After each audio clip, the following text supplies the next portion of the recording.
Hi everyone, it's Stephanie Weaver here in the Blue and Yellow Kitchen in San Diego, California, with Microwave Boy on the camera and Daisy wandering around on the floor. Hi Microwave Boy. How you doing? Good. I'm the author of the Migraine Relief Plan.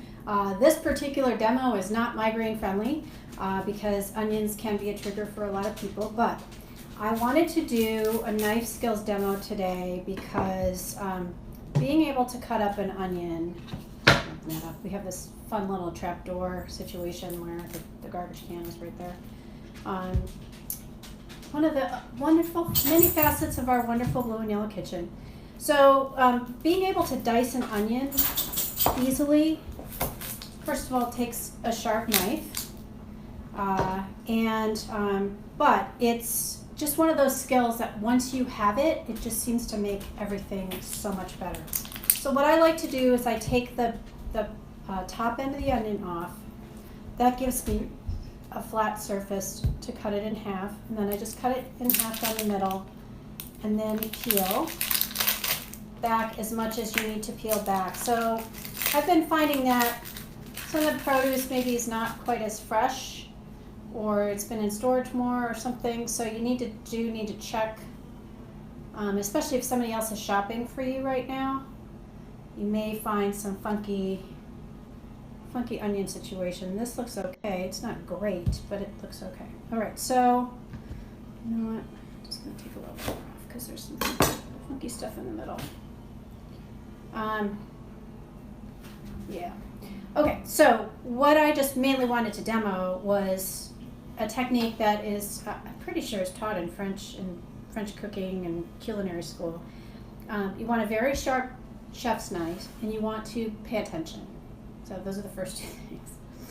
You have your palm on the back of the onion. Okay, so it can't move. Now this is, as I've mentioned, a much more slippery cutting board than I normally use, but it also is not covered in stains.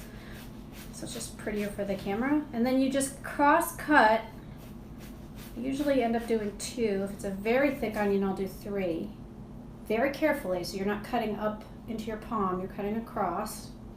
And then you want to cut lengthwise this way. So you want to leave the bulb end together because that holds the onion together and makes it easier for you to do all these things. Okay, so you're just going to come down through it. Some of it might pop out, that's fine. And I try to do them evenly. I'm doing this a lot more slowly than I normally do because of this funky cutting board. Okay, one more. Oops. All right, one more as long as you can do it safely. Nope, can't do it safely. Okay, so I'm gonna stop there. And then you just start cutting this way. Now, ideally you would have the point down and be rocking it across. This very slippery cutting board, I'm not gonna do that. But I want you to see just how nice of a dice that is. And once you get the hang of this, it's actually pretty fast, especially on a different cutting board. So then I usually turn this side up because I start running out of space or running out of safe feeling. And then I turn it back over. Now I can use the point and rock it. And then there's always going to be few pieces that you miss, and that's just a given.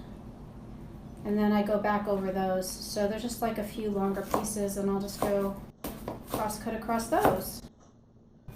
And at some point, you'll start to cry. That's okay. Is there any tips to things you can do to reduce that? So I've heard a lot of things. I mean, they sell goggles. I've heard to burn a candle. I just cut the onions, and if they make me cry real bad, I just suck it up for that 5 minutes. It's not the worst thing in the world if you're really sensitive to them. I mean, one of my recipe testers is super sensitive, and so she has the goggles, and it's changed her life. But that's given that you're cutting a lot of onions a lot of the time. All right, I don't know if you can see this. I've got like a layer in the middle that looks like it's started to spoil. So what I'm probably going to do is try to get rid of that before I cut this up. So this is not ideal, obviously. But right now, the food supply is struggling a little bit.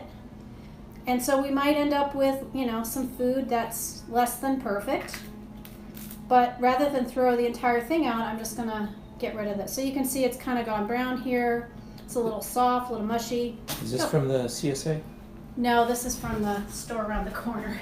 Okay. So so we have been frequenting, we have a little, in New York you would call it a bodega, a little shop around the corner. Not a convenience store, it's just a privately owned grocery store. It's actually been in business for 75 or 80 years. It was a Piggly Wiggly originally. And they just don't get real regular fruit and vegetable deliveries. So they, if you need an onion for a recipe, you can see I'm able to do the rocking thing because I've just got a lot more control over this smaller piece. And so it's not the premium stuff you get at Whole Foods, but it's perfectly serviceable. And usually the onions, and I try not to be that person that's feeling everything because you don't want to be handling stuff other people might buy. But in the case of onions, I do kind of look at them really closely because I don't want them to be bad. So now the question is, how do I cut this up safely? And that is a little bit tricky. I think what I'm probably going to do is go at it. So I've got my hand in what's called the claw.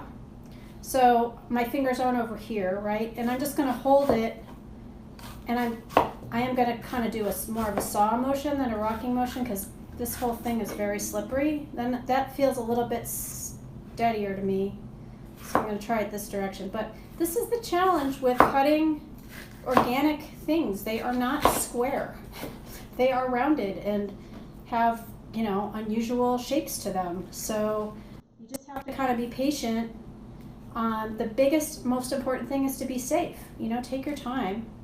But once you can get the hang of the various motions, holding it like this, not like that, having your hand like this, eventually getting to where you can rock. This is what you're supposed to do. So if you have a proper cutting board and not super slippery vegetables, this is what it's supposed to look like.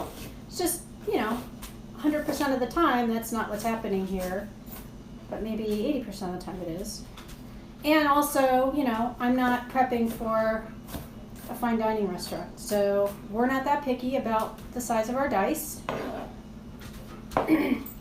Certainly if a recipe, like I made those IKEA Swedish meatballs, this was not fine enough, a dice for that recipe, and if I make those again, I will know to use the food processor to kind of really get them much more finely chopped than I'm really capable of.